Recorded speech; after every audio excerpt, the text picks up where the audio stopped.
Hi అందరికీ నమస్కారం అండి. Welcome back to Sharath updates YouTube channel. Telangana రాష్ట్ర ప్రభుత్వం తెలంగాణ యొక్క పెన్షన్ లబ్ధిదారులకు ఒక భారీ శుభవార్త అందించింది.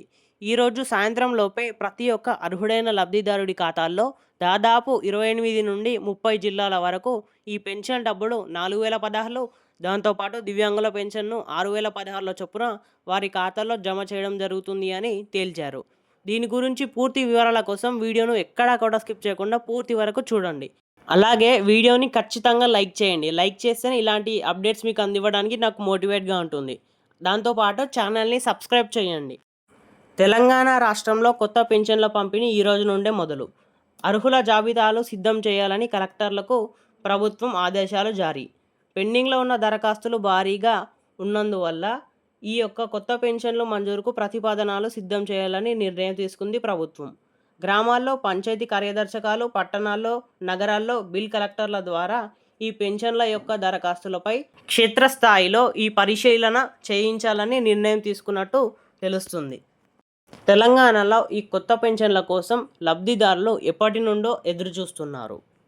కాంగ్రెస్ ప్రభుత్వం వచ్చి 17 నెలలు అవుతున్నా ఈ కొత్త పెన్షన్ నుండి ఎలాంటి అప్డేట్ లేదు. తెలంగాణ రాష్ట్ర ప్రభుత్వం ఈ కొత్త చేయూత పెన్షన్ల పైన గుడ్ న్యూస్ చెప్పింది. ఈ రోజు నుండే ఈ కొత్త పెన్షన్లు ఇవ్వనున్నట్టు సమాచారం అయితే వస్తుంది. కాంగ్రెస్ ప్రభుత్వం అధికారంలోకి వచ్చాక నూతన దరఖాస్తులు స్వీకరించడం జరిగింది. ఈ ప్రభుత్వంలో దాదాపు 5 లక్షల వరకు దరఖాస్తులు పెండింగ్లో ఉన్నట్టు సమాచారం అయితే వస్తుంది. ఈ పెన్షన్ దరఖాస్తులు పెండింగ్లో ఉండడం వల్లనే ఇన్ని రోజులు అయితే ఈ పెన్షన్ అమల్లోకి రాలేదు. కాబట్టి ఈ రోజు వరకు అయితే ఈ పెన్షన్ల ఈ కొత్త పెన్షన్ దరఖాస్తుదారులకు ఈ పెండింగ్ అనేది పూర్తయిపోయింది. కాబట్టి ఈ రోజు నుండే దాదాపు 30 జిల్లాల వరకు ఈ పెన్షన్ డబ్బులు జమ చేయడం జరుగుతుంది అని వార్తలు అయితే వస్తున్నాయి. గత ప్రభుత్వం నిర్వాహకం కారణంగా వీరికి చెల్లించిన ప్రజాధనం భారీ ఎత్తుగా దుర్వినియోగం అయిపోయింది. రాష్ట్ర వ్యాప్తంగా కొన్నేళ్లుగా ప్రభుత్వం, రిటైర్డ్ ఉద్యోగులు, వారి కుటుంబీకులు ఈ విధంగానే డబుల్ పెన్షన్లు అందుకున్నట్టు గత నెలలో నిర్వహించిన తనిఖీల్లోనే తేలిపోయింది.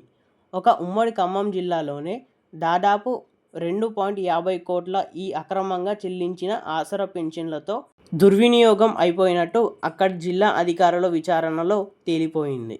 రాష్ట్ర వ్యాప్తంగా తేలిన లెక్క ప్రకారం భారీ మొత్తంలో ప్రజాధనం పక్కదారి పట్టినట్టు అంచనా.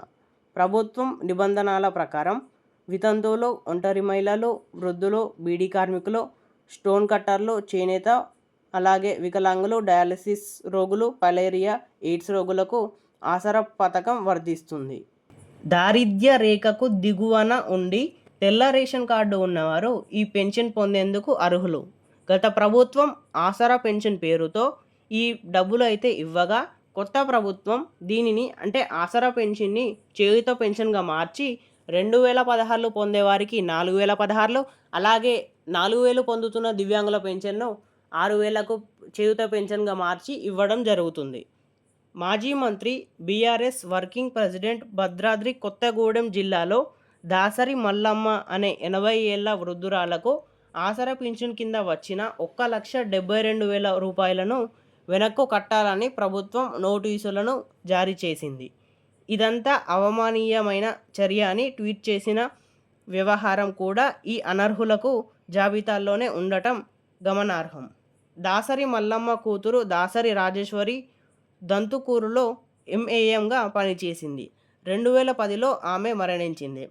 ఆమెకు పెళ్లి కాకపోవడంతో డిపెండెంట్గా ఉన్న తల్లి దాసరి మల్లమ్మకు 24,073 రూపాయలు ఫ్యామిలీ పెన్షన్గా ప్రభుత్వం చెల్లిస్తుంది.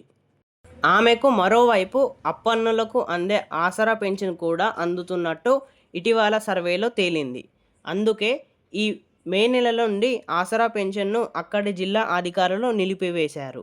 అనర్హులు, రియల్ ఎస్టేట్ వ్యాపారులు, జాతీయ రహదారులు, రోడ్లకు కూడా రైతు బంధు చెల్లించి దాదాపు 25,672 కోట్లను దుర్వినియోగమైనట్టు ప్రభుత్వం గుర్తించింది. అదే తీరుగా ఆసరా పెన్షన్ పేరిట భారీ ఎత్తున నిధులను పక్కదారి పెట్టి వ్యవహారం తాజాగా సంఘటనలోకి తేలిపోయింది. ఇలాంటి మరెన్నో పెన్షన్ అప్డేట్స్ కోసం మన ఛానల్ని సబ్స్క్రైబ్ చేస్తే నేను పెట్టిన వీడియో ద్వారా మీకు నోటిఫికేషన్ వస్తుంది. అలాగే వీడియోలో కొంచెమైనా సమాచారం తెలుసుకున్నట్టు అనిపిస్తే వీడియోని ఖచ్చితంగా షేర్ చేసి లైక్ చేయండి.